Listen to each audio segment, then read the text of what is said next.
November 1950. Unsan, North Korea. A Catholic chaplain is crouched in a frozen ditch, and he's holding something he's not supposed to have. A Colt .45 automatic, fully loaded. The Geneva Convention is crystal clear. Chaplains don't carry weapons. They wear crosses, not sidearms. But Father Emil Kapaun isn't thinking about Geneva right now. He's thinking about the 500 Chinese soldiers moving through the darkness toward his battalion's position. And he's thinking about the choice he made 3 weeks ago that nobody knows about. Not his commander, not his fellow chaplains, not even the men he's about to save. This is the story of what really happened when Chaplain Kapaun went to war. And trust me, it's not what they taught you in Sunday school. Let's back up. Father Emil Kapaun, 34 years old, from Pilsen, Kansas, population 500, son of Czech farmers, ordained in 1940, Army chaplain since 1944, by all accounts a gentle man, soft-spoken, the kind of priest who'd spend hours listening to a private's problems about his girl back home. He'd already served 1 tour in Korea, April to July 1950, before the war even started. Came back to the States, could have stayed stateside. Safe assignment. But when the war broke out in June, Kapaun volunteered to go back. Nobody could understand why. His superior officers tried to talk him out of it. His family begged him not to go. But Kapaun had seen something during his first tour that changed him. He'd been stationed with the 8th Cavalry Regiment, gotten to know the men, and he'd developed a theory about chaplains in combat that was borderline heretical.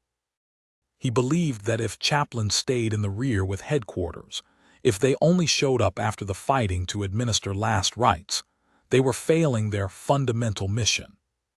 The men needed God most when they were terrified, when they were dying, when they were making the choice to run or stand.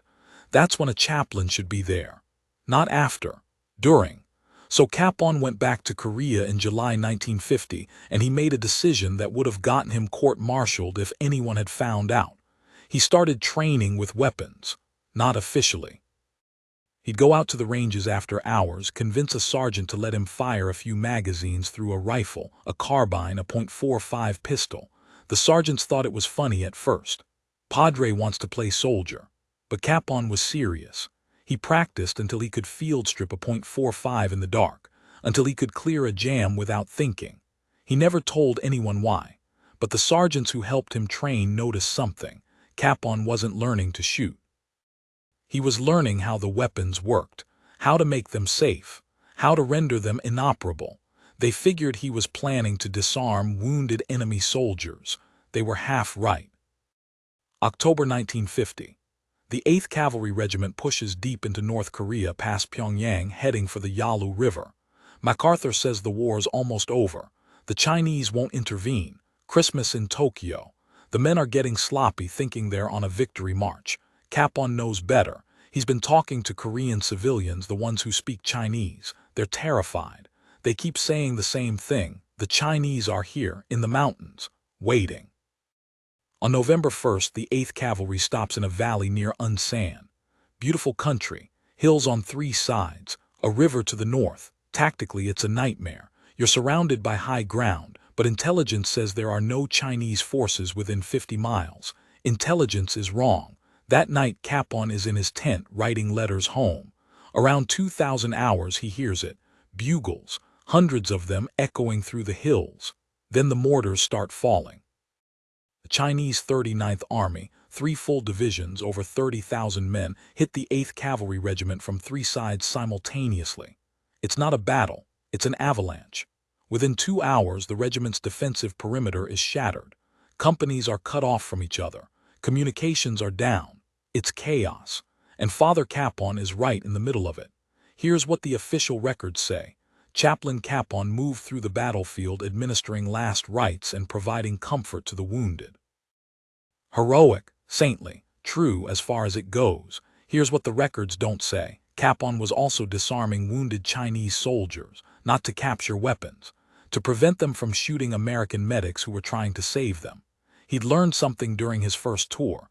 Wounded enemy soldiers, in shock, terrified, would sometimes shoot at anyone who approached.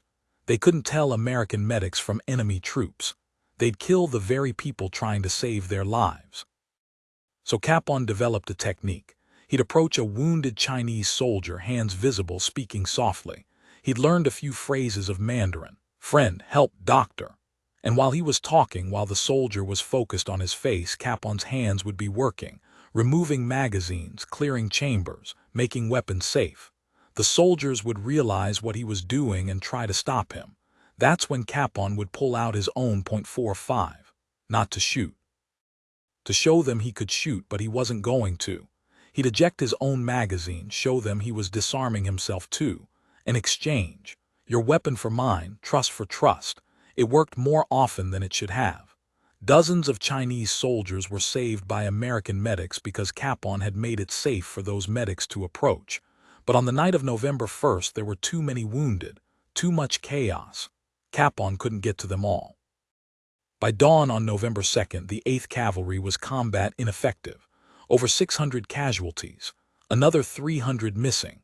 The survivors were scattered across 6 miles of frozen hills, and the Chinese were hunting them. Kapaun was with a group of about 40 men, including several wounded who couldn't walk. They were trapped in a small valley, Chinese on the ridgelines above them. The lieutenant in charge wanted to leave the wounded and make a run for it. Standard procedure in a rout: save who you can, don't let the wounded slow you down. Kapaun refused to leave. The lieutenant said, "Father, you're a chaplain, you don't give orders." And Kapaun said something that became legendary among the survivors. "You're right, I don't give orders, but I'm not leaving, and I'm betting these men won't leave either. So you can run if you want, but you'll be running alone." The lieutenant didn't run. For the next 8 hours, that group held that valley. Kapaun wasn't just praying, he was directing fire, calling out Chinese positions. At one point, a Chinese soldier got within 10 yards of their position. Kapaun stood up, walked toward him, hands raised. The soldier hesitated. And in that moment of hesitation, Kapaun tackled him, just dove at him, drove him into the ground. 2 other Americans grabbed the soldier's weapon. They took him prisoner instead of killing him. Later, that same Chinese soldier told them through an interpreter that there were only about 30 Chinese troops on the ridgeline. They'd been bluffing, making noise to sound like a larger force. If the Americans had tried to run, they would have run right into a prepared ambush. By standing their ground, by calling the bluff, they'd saved themselves. That night, the group tried to break out. They made it about 2 miles before running into a Chinese roadblock. Heavy machine gun fire. No way through. That's when Kapaun made his second choice, the one that would define everything that came after. Walked out into the open, in the middle of a firefight, carrying a white cloth tied to a stick.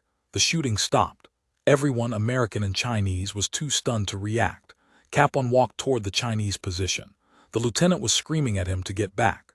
The Chinese were shouting at him to stop.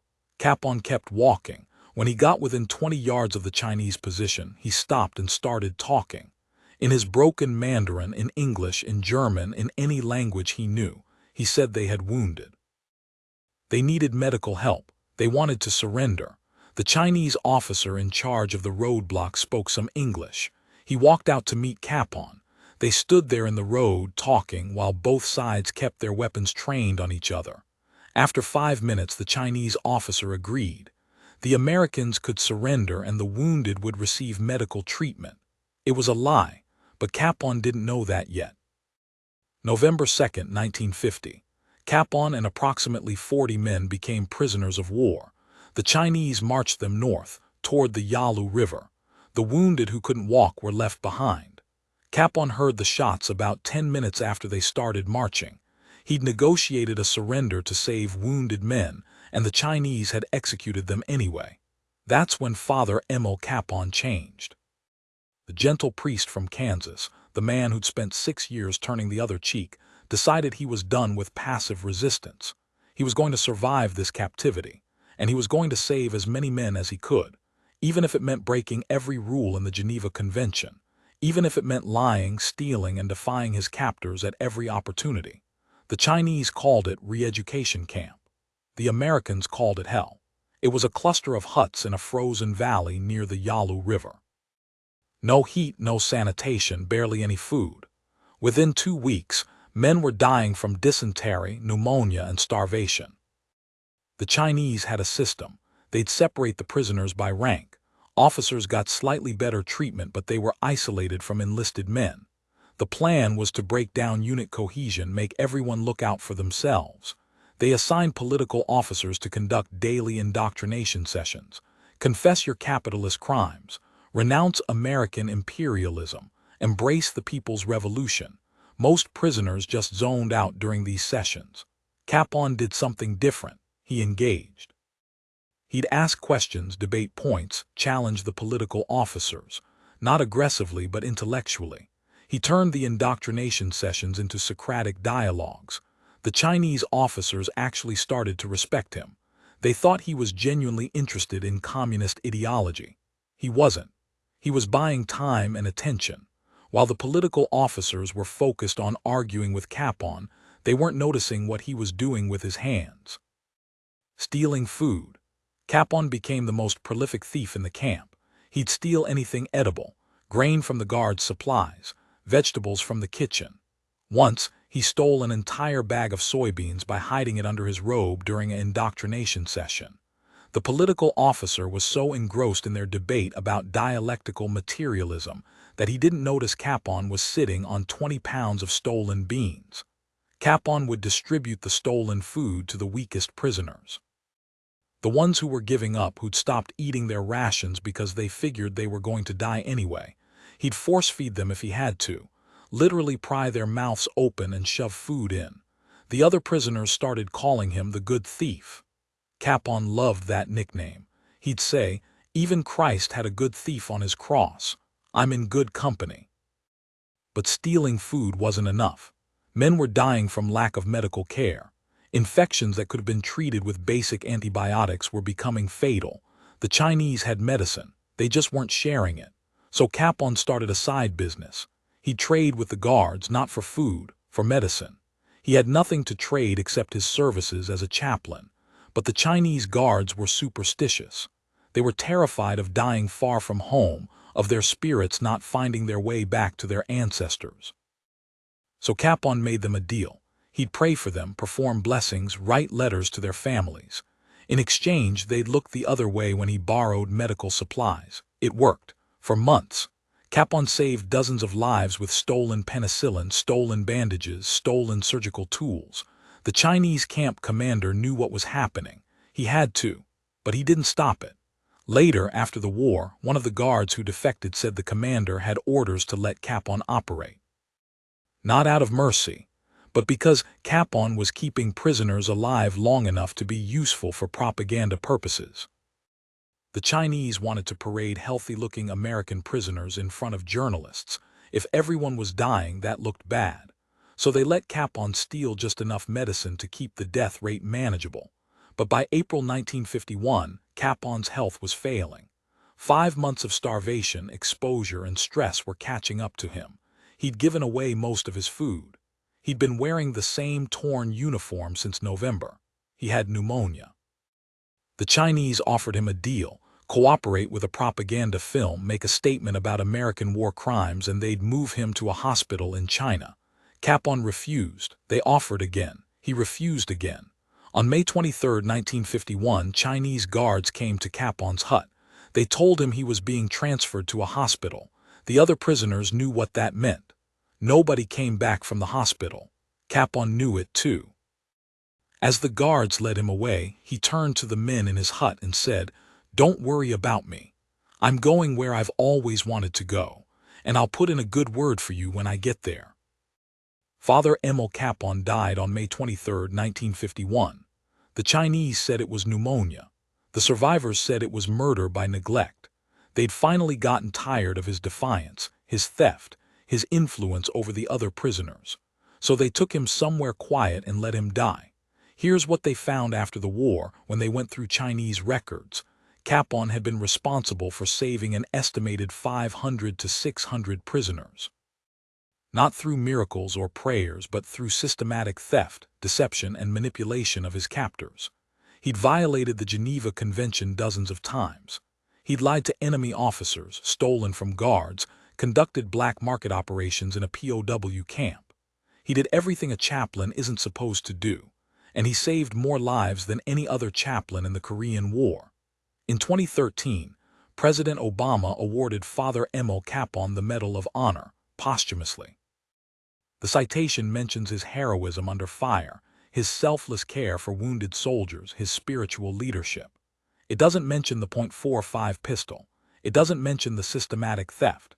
It doesn't mention that he spent 6 months running what was essentially a resistance operation inside a POW camp, because heroes are supposed to be pure. They're supposed to follow the rules. They're supposed to win through moral superiority, not through deception and theft. But here's what the survivors of that camp knew. Father Kapaun was a saint precisely because he was willing to stop being a saint when his men needed a thief instead. He understood something that most chaplains never learn. Sometimes the most moral thing you can do is break the rules. Sometimes loving your neighbor means lying to his enemies. Sometimes saving a life means stealing medicine. And sometimes carrying a cross means carrying a .45 too. There's a shrine to Father Kapaun in Pilsen, Kansas. Small town, quiet. You can visit his grave, see his medals, read the official accounts of his heroism, but talk to the men who survived that camp. The ones who are still alive. Ask them what they remember. They'll tell you about the stolen food, the fake prayers for Chinese guards, the medicine that appeared in the middle of the night. They'll tell you Kapaun was the greatest con artist the army ever commissioned. And they'll tell you that's exactly what made him a saint. Father Emil Kapaun was declared a servant of God by the Catholic Church in 1993. First step toward official sainthood. The Vatican is still reviewing his case.